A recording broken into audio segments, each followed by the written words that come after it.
Good morning, YouTube, or bikers. So, I was thinking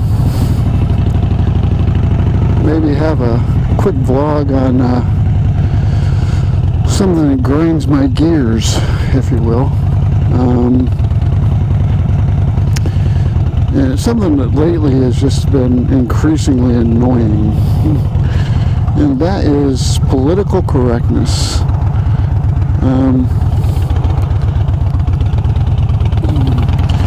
So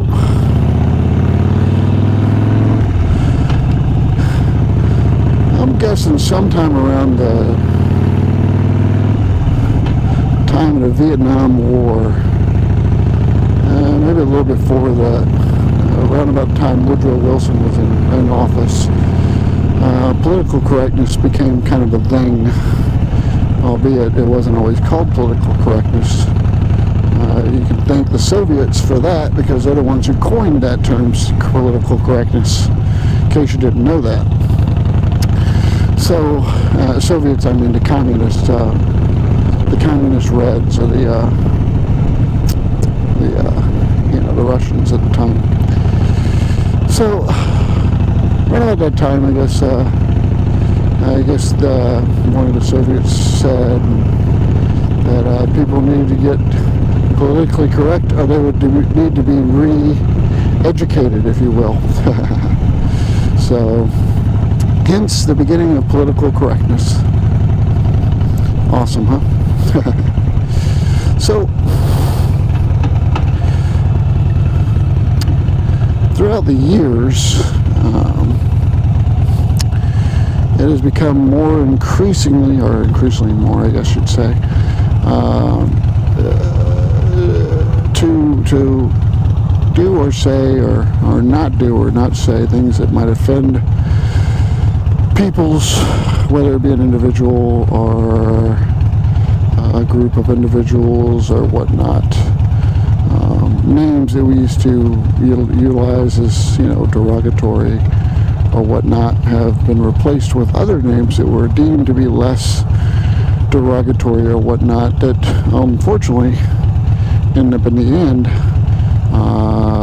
through the time from maybe one generation, becoming basically equally as quote-unquote offensive as the original term that they were trying to alleviate. So, having said that, political correctness grinds my gears. And it's not for the terms, I guess you'd say. It's for the fact that it has weakened the structure of America. It has weakened the fabric of what we used to hold dear as a nation. Granted, don't get me wrong, freedom in and of itself is not solely enjoyed by Americans. In fact, there's some that would argue that freedom itself is lacking when it comes to life here in America, which I would tend to agree with that. I mean, we don't have the same freedoms we used to have. And the great majority of the reasons is the political correctness. We were guaranteed the right to free speech.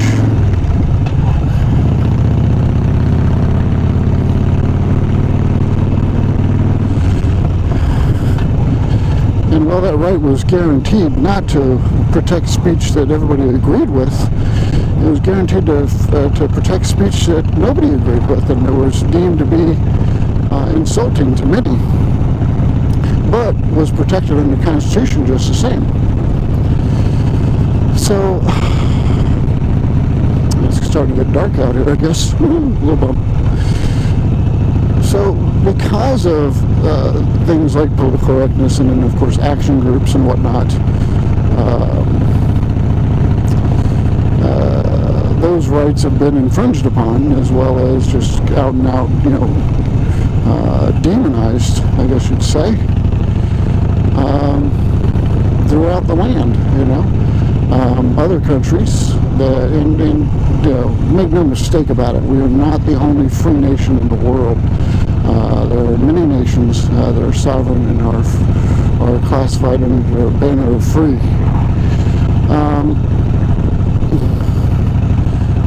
But at one time, we were that bright light. We were that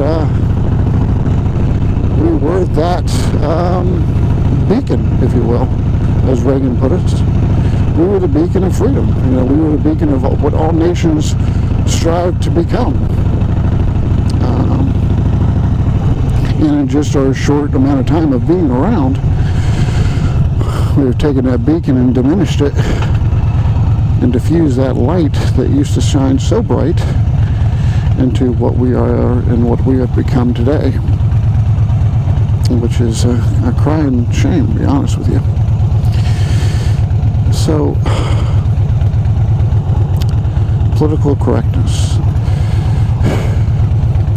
Political correctness is the fear that something, an action or statement made by the individual that wishes to utilize their First Amendment right of freedom of speech and expression is fearful to do so against that of the thought process of the many or the majority. And unfortunately, these days, the majority tend to favor a very liberal mindset.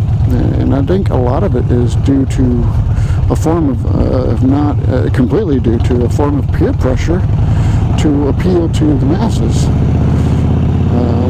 I doubt highly that the majority of people that espouse these liberal ideologies in fact subscribe to them and are merely just mirroring what they feel or believe that the majority is expecting to hear from them to, save face or to be popular or whatnot, or to seem trendy or modern or whatever. So, unfortunately, political correctness, while supposedly liberating to the masses, has done more to decrease that freedom and done more to stifle the light of freedom and stifle the brightness of the American dream than probably anything else in the world or anything else in our history.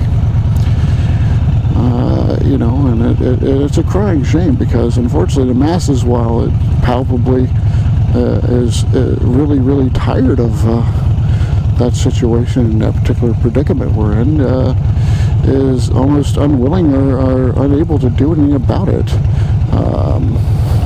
which, it's a shame. It's going to come down to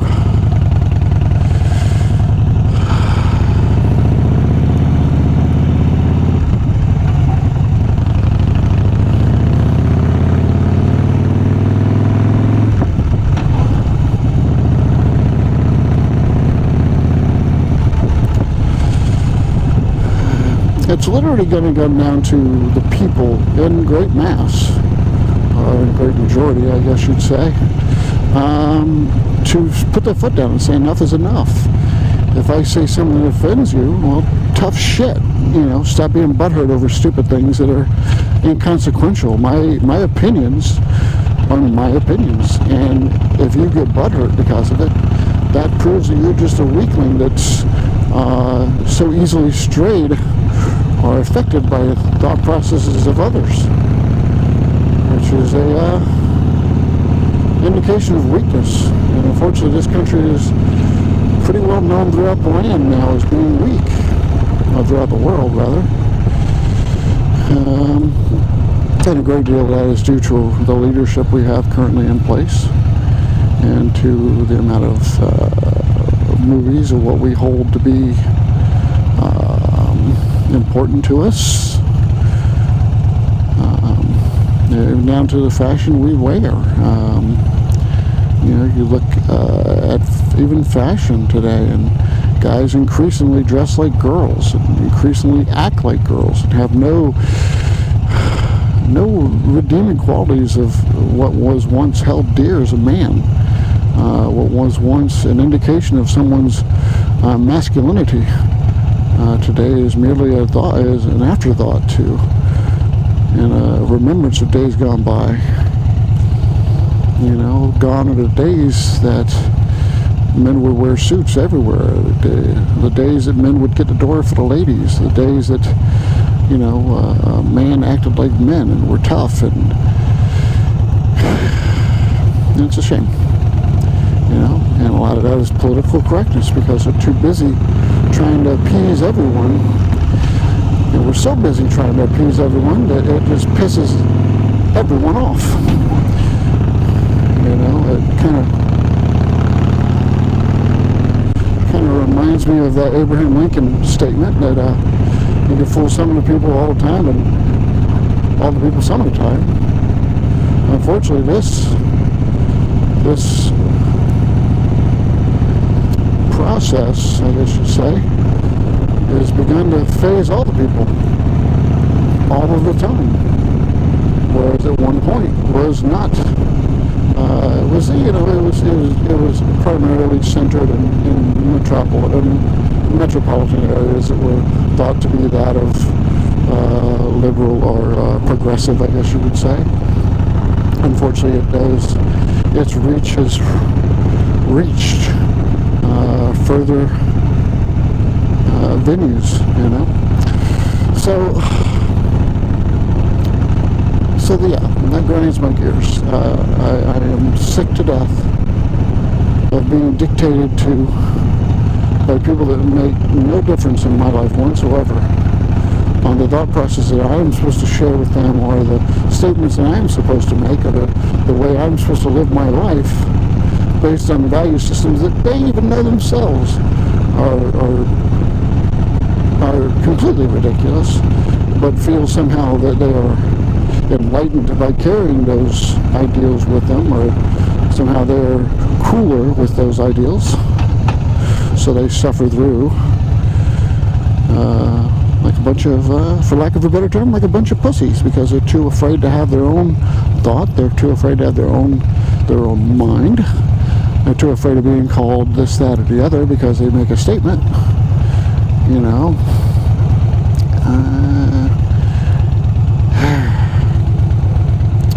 When in fact they should be called Americans. If you say something that is offensive to me,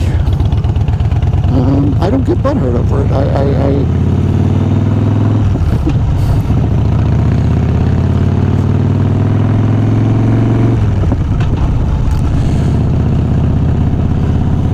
I just don't get butthurt. It's your thought process. You're the one that has to live with those feelings, those daily interactions, those statements, those whatever. Not me, you know. And if you say it in my presence, and you know it's not something I agree with, I will either tell you I don't agree with it, or just frankly laugh it off as, you know, your ignorance or my ignorance or whatever. You know, it's not something that I want to draw into a big court case or attempt to make it something that is not. That unfortunately that occurs far too often these days.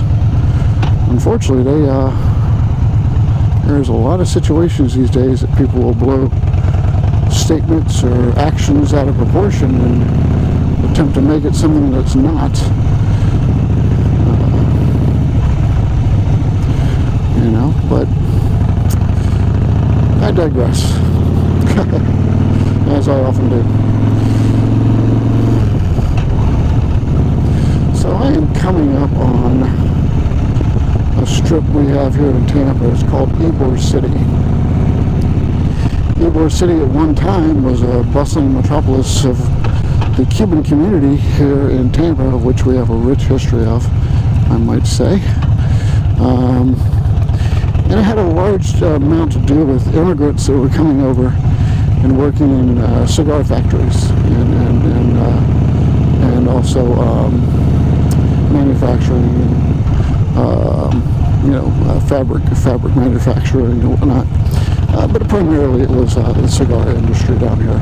And we still have a rich cigar industry here. It's just no longer, and gone are the days of the 200 people sitting in an open room with windows to allow air to pass through, rolling up cigars by hand. Now it's all machine-driven, mechanical. There are a few families, and it's generally a family business, that do still have some reserve cigars that are still hand-rolled and have a really good combination of leaves. In case you didn't know, cigars are a combination of different types of leaves. Anybody in Tampa will tell you that. But yeah, so I mean, so this is kind of the shell of what at one time it was. Of course, lately, or in the past 30 years or so, it has had a facelift into a strip of clubs, nightclubs, much like your strips anywhere else, I guess, for that matter. How's it going? Deep Ellum in Dallas was one area. But it has really